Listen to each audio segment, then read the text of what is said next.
Miraflores, León, desde Jesús al mundo, 100 años de las esclavas de la Santísima Eucaristía y de la Madre de Dios.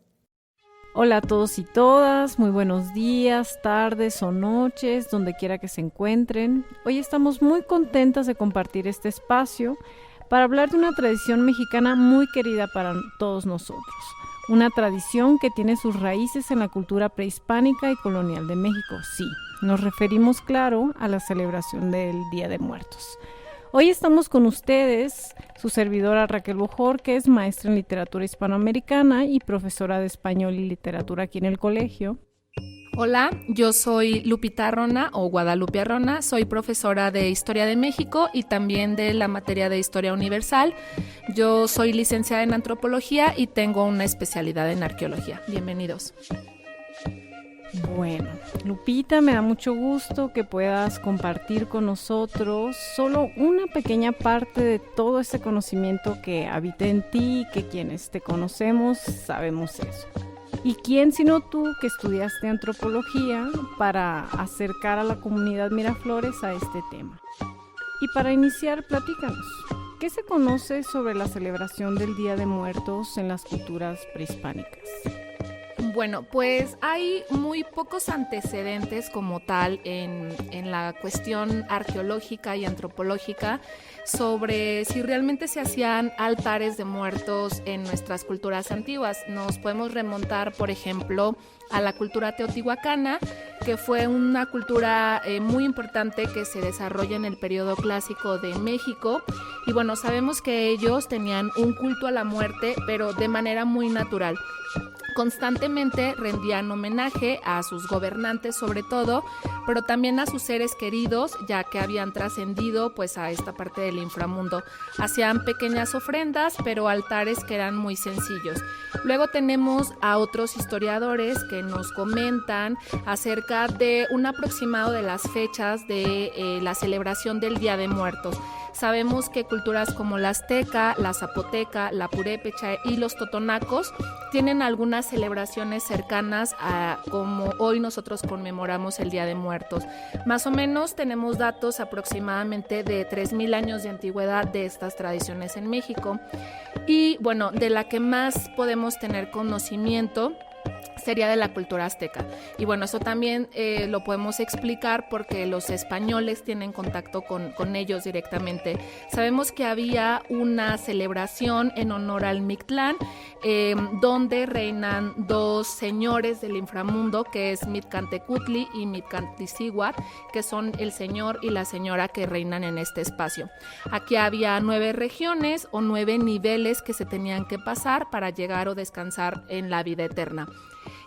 Más o menos en el siglo XVI tenemos que la sociedad mexica o los aztecas, que con ambos nombres los podemos reconocer, se ubicaban en la parte central de lo que hoy en día es México, en lo que actualmente es la CDMX o la Ciudad de México, y ellos son tan dominantes en esta región que entonces van a esparcir por toda la región de Mesoamérica sus prácticas religiosas. Sabemos que tenían algunas prácticas donde hacían algunas ofrendas a los dioses y bueno, estas ofrendas no eran solamente en un día en específico, sino que cada uno de los meses hacían una ofrenda para algunos de estos dioses. Estas ofrendas podían entonces durar hasta 120 días y se utilizaban más o menos en 9 de los 18 meses de estas culturas prehispánicas. Las celebraciones eran sencillas, se hacían algunas ofrendas que iban encaminadas hacia los dioses que reinaban en el inframundo o en el Mictlán.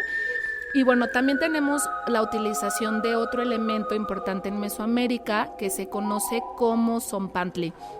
El zompantli es una herramienta que utilizaban las culturas mesoamericanas para poder mostrar su poder o su dominio sobre sus contrincantes. Consiste en una hilera, literalmente, de cráneos de las personas sacrificadas. Se colocan, se les perfora en los costados y se van incrustando en esta parte. Se les deja ahí hasta que literalmente el cráneo está limpio y bueno, ya después se retiran de estas hileras y se van colocando colocando algunos otros cráneos de los guerreros sacrificados. Sabemos que se colocaban después en otros espacios y estos cráneos están asociados con lo que hoy en día son las calaveritas de Día de Muerto que nosotros ponemos todavía en los altares. Qué interesante, Lupita, lo que platica, sobre todo para quienes, aunque conocemos esta raíz o este origen prehispánico, en realidad nunca hemos profundizado en la revisión o un acercamiento un poco más profundo de lo que tú platicas aquí. Mencionas una especie de concepción de inframundo, ¿no? Donde habitan dos señores de este inframundo que se le llama Mictlán. ¿Nos podrías platicar un poco más qué sucedía en ese lugar? Bueno, le podríamos decir tal cual como la leyenda del Mictlán o el lugar del descanso eterno. Es una práctica que tiene su origen en Mesoamérica y la vamos a encontrar sobre todo con más información con los mexicas. Y bueno, el Mictlán es un lugar que básicamente sirve de descanso eterno para las almas de quienes se nos han adelantado en el camino. Y en este lugar pues van a llegar finalmente a ser pues juzgados, podríamos decir, por los señores del inframundo. Pero bueno, este Mictlán tiene 9 niveles, son como... No podríamos decir que son un castigo, porque realmente no es un castigo el Mictlán, sino que son 9 niveles que tienen que superar las almas de estas personas para poder trascender o llegar a un descanso eterno, sin tener ya ningún apego, podríamos decir. Es un espacio en el que se va a transitar por 4 años y en el que se van a pasar algunos obstáculos que tienen la finalidad de fortalecer el espíritu de la persona que está ahí. Entonces, en este espacio reinan 2 señores, los 2 señores de la muerte o del inframundo. Es Mictlantecutli, que es el dios del inframundo, y su esposa, que es la diosa Mictlantecíhuatl. En este espacio, las almas tienen que durar 4 años. Esto también tiene una explicación científica, podríamos decir, porque los mexicas lo que hacen es enterrar a sus difuntos, regularmente los entierran debajo de las cocinas de sus casas y se supone que el cuerpo tarda 4 años en descomponerse completamente. O sea, hablamos de que quede sin ningún tipo de carne ni nada, ¿no? Ya está descompuesto completamente. En estos 4 años se supone que el alma también va a trascender por estos 9 niveles para pues lograr descansar. Entonces, bueno, los mexicas tenían una visión dual y cíclica del universo. Ellos creen que esto se rige, o sea, que estos opuestos rigen la vida. Tenemos el día y la noche, también la parte caliente y fría, y eso es parte de la vida cotidiana de las personas. Como les dije, Mictlantecutli y Mictlantecíhuatl, que son el señor y la señora de la muerte, van a tener al final que recibir las almas de estas personas, de los que son dignos de llegar a este destino final. Pero antes hay otros 3 cielos que son importantes mencionar. Va a depender mucho en la cultura, en las culturas del centro de México, la forma en cómo tú hayas muerto para que llegues al lugar específico donde tienes que estar finalmente. Entonces hay 3 cielos, podríamos decirles así. El primero se llama el Chichahuaco y este lugar van a llegar solamente los niños. Aquí solamente llegan niños que no nacieron, los niños no nacidos, o van a llegar los niños que mueren en una edad temprana, más o menos hasta antes de los 7 años de edad. En este cielo van a ser acompañados o van a llegar a un cielo donde te vas a encontrar un árbol gigante que está lleno de senos, y estos senos van a alimentar a estos bebés, van a alimentarlos hasta que sea el momento de que ellos vuelvan a renacer nuevamente. Luego tenemos otro cielo que se llama Tlalocan. En este lugar el dios principal se llama Tlaloc, que es el dios de las aguas. Este cielo está reservado para las personas cuya muerte tuvo que ver con el agua. Todas aquellas personas que se ahogaron, que se murieron en una inundación, todo lo que tenga que ver con el agua es este cielo especial para ellos. Luego tenemos otro cielo que es el tercero, que se llama Tonatiuh, y este cielo está regido por el dios Sol, que es el dios Tonatiuh. Es el último lugar de descanso para los guerreros. Aquí hay una cosa interesante en las culturas del centro de México. Regularmente los guerreros que eran capturados en batalla eran sacrificados, pero el sacrificio humano para las culturas mesoamericanas no es un sacrificio o un sufrimiento, sino más bien es una compensación.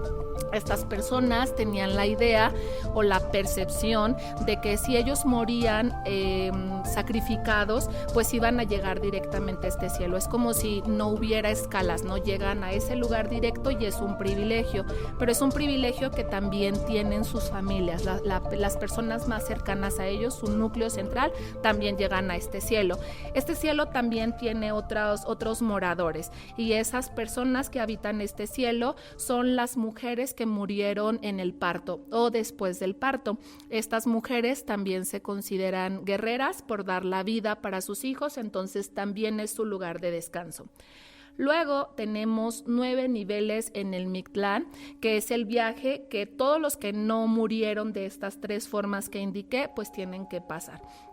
Estos 9 niveles son dimensiones o niveles de descenso en las cuales se van a presentar distintas pruebas para poder alcanzar pues el descanso eterno. El primer lugar se llama el Ixcuintlán y es el lugar en el que habita el perro.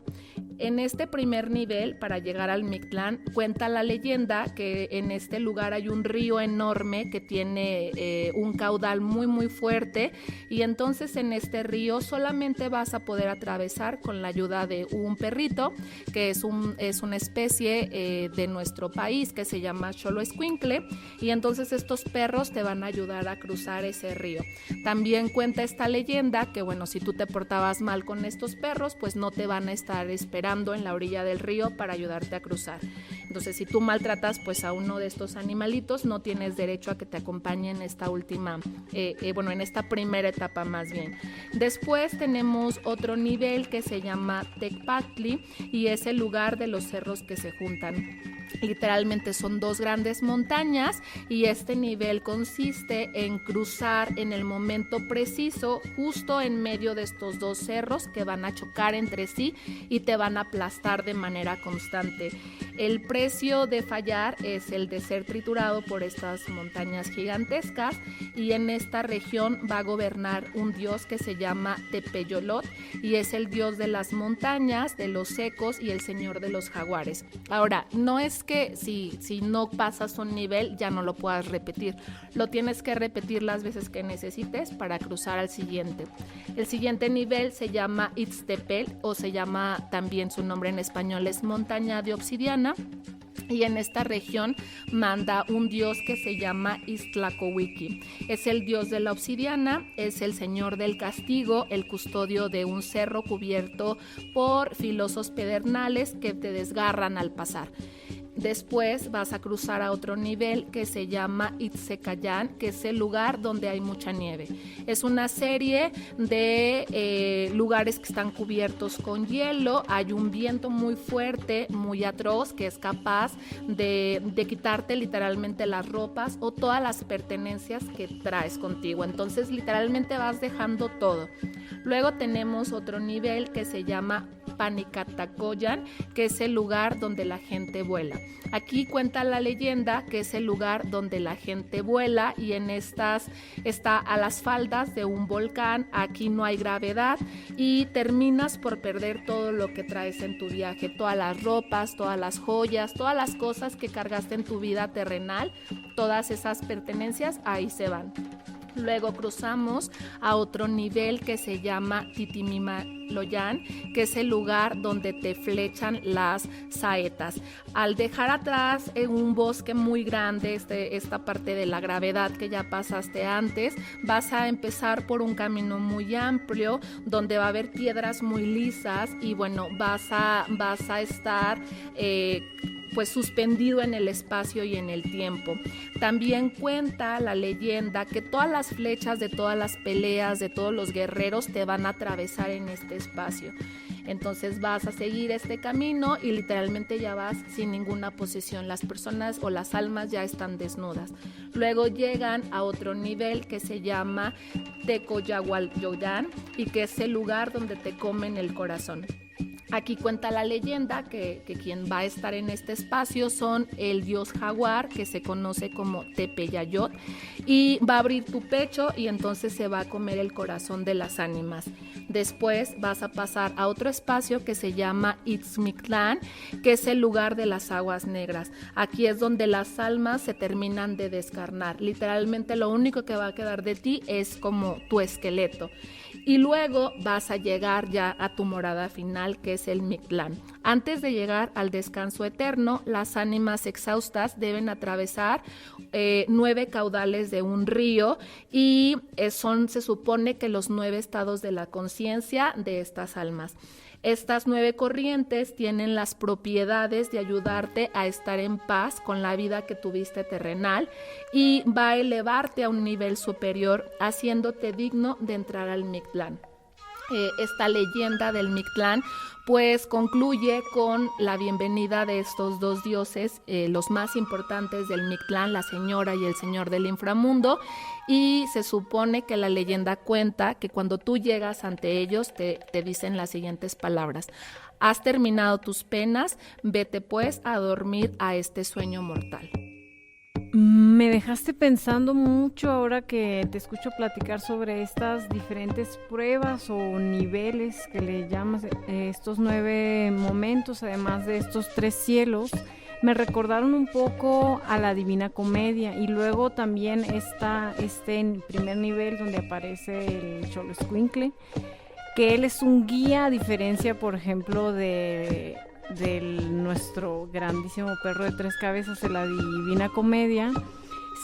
Sí, aunque me recuerda y tienen estas similitudes, vemos cómo en realidad se diferencian, aunque hay, ¿no?, estos momentos, sino más bien esta elevación final tendría que ver mayormente con estas concepciones budistas e hinduistas, ¿no?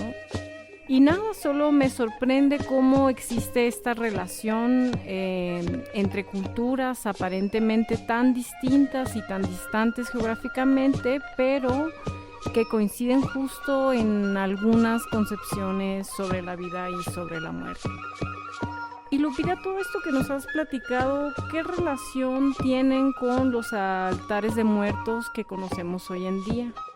Bueno, la intención de darles estos antecedentes de lo que conocemos acerca del origen de los altares de muerto prehispánico y de estos niveles del inframundo es que, bueno, justo cuando tenemos este contacto con esta cultura española, pues realmente va a haber una fusión entre ambas culturas, ¿no?, entre la parte prehispánica y la parte colonial. Entonces, lo que nosotros tenemos o conocemos hoy en día como altares de muertos no es una tradición tal cual prehispánica, sí tiene algunas características que ellos trasladan a esta parte, pero más bien es una fusión entre estas 2 culturas. Entonces, sí, la celebración del Día de Muertos en México hoy se da entre el 1 y el 2 de noviembre. Y hay una historia también ahí, ¿sí? Es que a los frailes, pues, o a estos primeros monjes que llegan a la parte de México antiguo, pues les va a costar muchísimo trabajo poder hacer entender a los indígenas o cambiar sus tradiciones. Entonces deciden empezar a buscar fechas que sean simbólicas para ellos en la religión católica y tratar de también tomar fechas importantes para las culturas prehispánicas. Entonces tenemos que justo hay ahí una fusión, ¿no?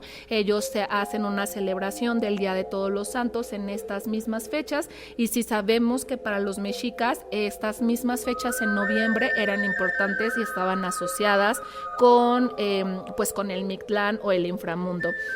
Entonces, esta fecha que nosotros conocemos, pues realmente podríamos decirle que es el Día de Todos los Santos y que es esta fusión entre las culturas prehispánicas y los españoles. Hay un sincretismo ahí en este Día de Muertos. Y tengo entendido, tú me dirás, que eres la experta, que hay diferentes tipos de altares, ¿no? ¿Podrías platicarnos un poco de cuáles son las características o si hay unos requerimientos básicos para construir uno? ¿Cuáles son los significados que tienen estos elementos? Si hay obligatorios, hay otros que no. ¿Cuáles son los símbolos que están presentes en ellos? Ok, bueno, pues sí, la verdad es que la tradición de festejar a nuestros muertos es una tradición muy importante y que también nos distingue en el mundo. Yo creo que es una de las cosas que más les pues sorprende a otros países, a otras personas, y sí tiene características muy particulares que se fueron dando desde la parte colonial, desde la época colonial en nuestro país, y sí hay como ciertas características que podemos utilizar. Bueno, pues para aquellos que siguen las supersticiones prehispánicas, los altares de muertos se supone que deben colocarse en una posición específica. De preferencia deben ser colocados hacia donde se oculta el sol, y después, bueno, pues esto también está basado en creencias que ellos tenían, ¿no? Se supone que cuentan que es hacia donde se van las almas de los difuntos al momento de morir. Deben ser colocadas en una mesa blanca donde después se van a añadir ciertos elementos. Hay varios tipos de altares de muertos que se hacen en nuestro país, pero bueno, les voy a hablar como de las características particulares, ¿de acuerdo? Entonces, bueno, hay altares que son de distintos niveles, hay algunos altares que son de 7 niveles, hay otros que son de 2 niveles y hay algunos que son de 3 niveles. Por ejemplo, los altares de 2 niveles lo que representan son pues el cielo y la tierra. Los altares de 3 niveles, el cielo, la tierra y el inframundo. Y los de los 7 niveles se supone que representan 7 de las 9 etapas que un alma va a tener para llegar al Mictlán. Ahora, de los elementos que deben tener los altares de muertos, pues hay varias cosas que se utilizan desde la época prehispánica. Entonces, la cosa más importante que tendría el altar sería la fotografía de la persona a la que se va a dedicar este altar. Puede haber mucho más fotos, no tiene que ser solamente una, pero regularmente en la parte superior del altar o en la parte principal vamos a colocar la fotografía. Luego vamos a colocar flores de cempasúchil, también vamos a utilizar velas para iluminar su camino y también vamos a utilizar copal para poder purificar el espacio donde se va a colocar. Entonces, vamos a hablar de los altares de 7 niveles y lo que se les coloca. En el nivel 1 se coloca, como les dije, la imagen puede ser la imagen de la persona o también de un santo al que fuera devoto esta persona que murió. En el nivel 2 se dedica a las ánimas del purgatorio, es decir, aquellas ánimas que ya nadie reza por ellas o nadie pide por ellas. Luego se coloca en el tercer nivel, se coloca sal para hacer alusión a la purificación de las almas de los niños del purgatorio. En el nivel 4 se pone una ofrenda de pan a las almas que acuden a visitar la ofrenda. En el nivel 5 se recibe a los muertos con sus alimentos preferidos, se les coloca todo lo que les gustaba comer en vida. En el nivel 6 se debe colocar, bueno, aquí hay también un cambio, no pueden colocar la imagen del santo en la parte superior o viceversa, la imagen del santo en el nivel 6 y la foto del santo en el nivel 1, puede variar esta parte. En la parte 7, en el nivel 7, se va a colocar una cruz hecha de semillas o frutas. Vamos a hablar en específico del significado ya de cada uno de los elementos. Regularmente se coloca un arco de flores, o esto era como lo inicial en la época de la colonia. Este arco de flores que estaba en la parte superior del altar va a representar la entrada al mundo de los muertos, y aunque generalmente está hecho con flores de cempasúchil, también hoy en día hay una variación y se le colocan hojas de palma u otro tipo de elemento. Las velas, de acuerdo con las tradiciones populares mexicanas, pues es importante y se comienzan a prender no solamente el día que se coloca el altar, sino que las podemos empezar a prender desde días antes. Y bueno, esta luz, lo que tiene, o la función de esta luz es pues guiar al alma hacia donde lo están esperando, no hacia la casa donde le están esperando.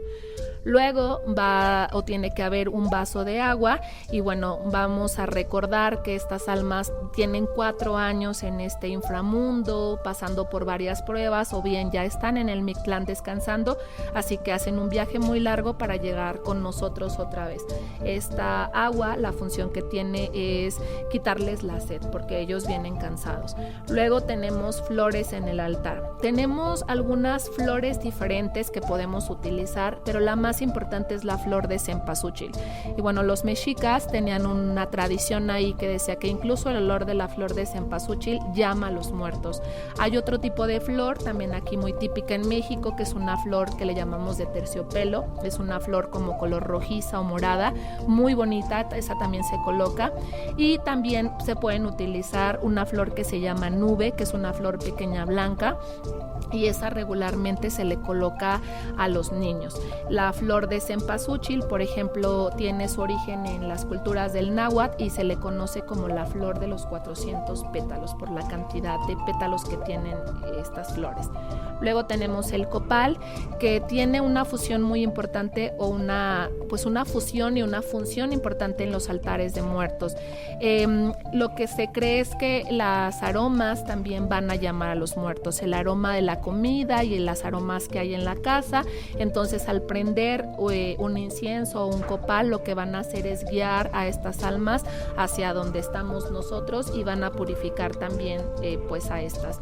La parte de los alimentos y las bebidas pues se van a poner en el altar porque bueno, son con lo que los estamos esperando, les estamos preparando un banquete, entonces lo que se les coloca son las cosas que les gustan.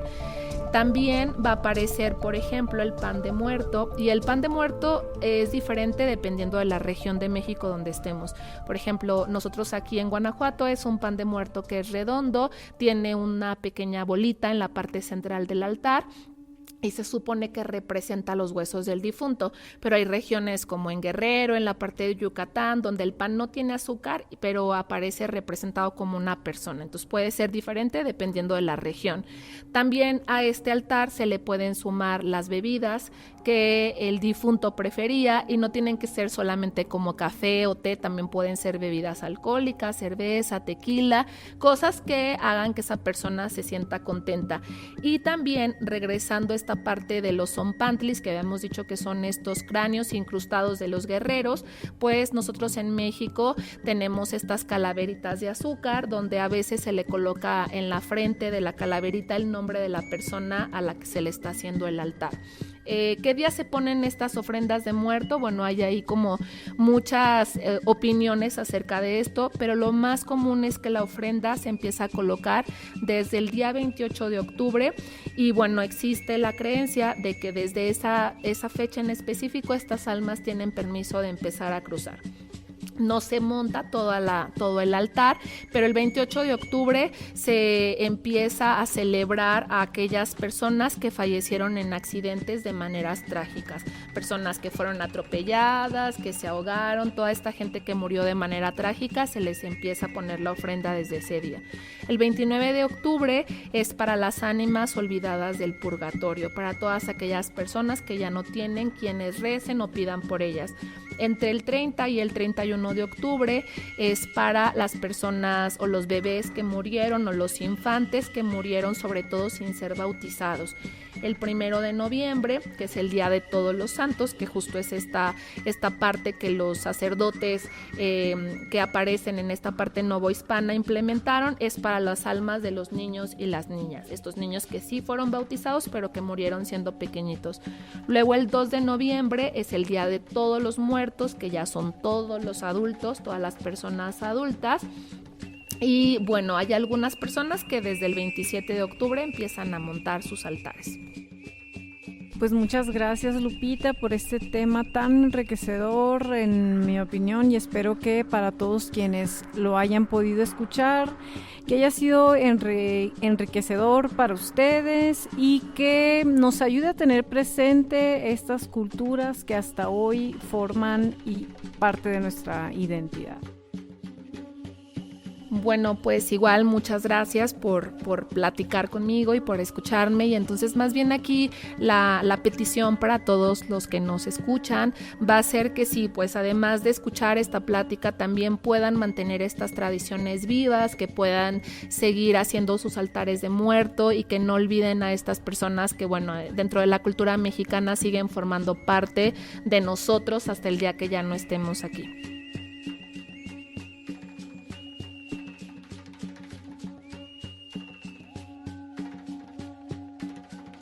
No se olviden de suscribirse al canal, así como compartir nuestro contenido a sus familiares y grupos de redes sociales. Por email, podcast@mirafloresleon.edu.mx.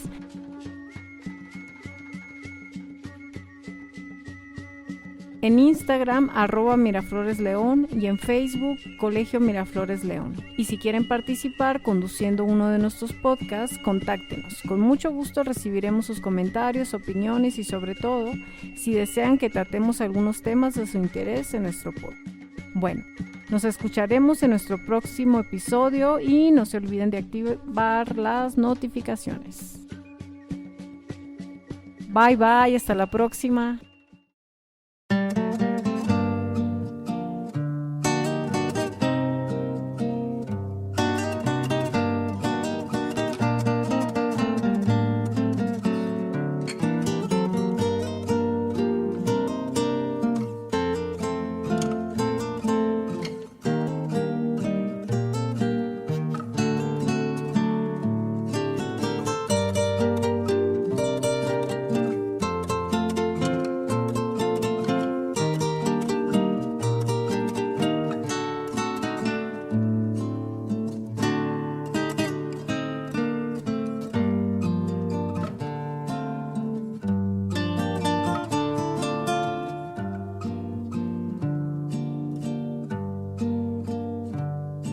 Salías de un templo un día, llorona, cuando al pasar yo te vi.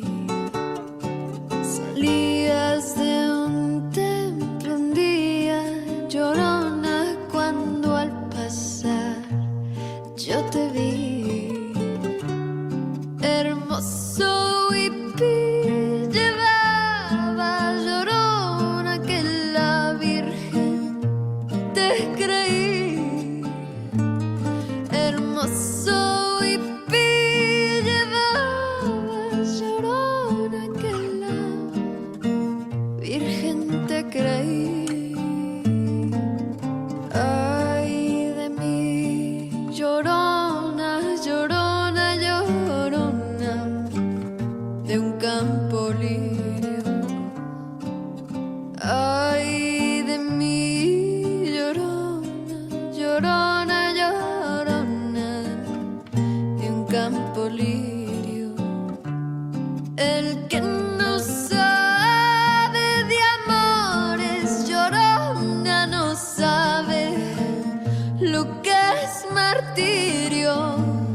El que no sabe de amores, llorona, no sabe lo que es martirio.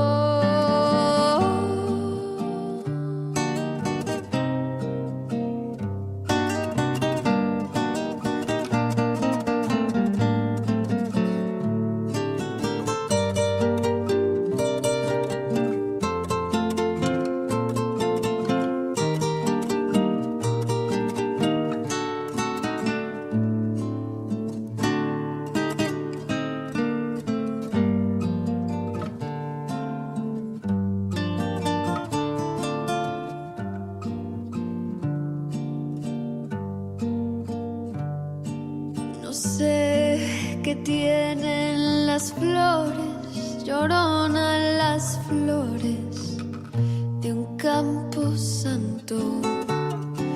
No sé qué tienen las flores, llorona, las flores de un campo santo, que cuando las mueve el viento, llorona, parecen que están llorando.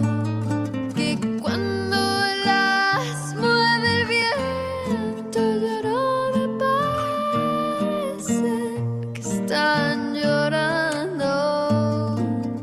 Ay de mí, llorona, llorona, llorona, llévame al río. Ay de mí, llorona, llorona, llorona, llévame al río. Tápame con tu rebazo, llorona, porque me muero de frío. Tápame con tu rebozo, llorona, porque me muero de frío.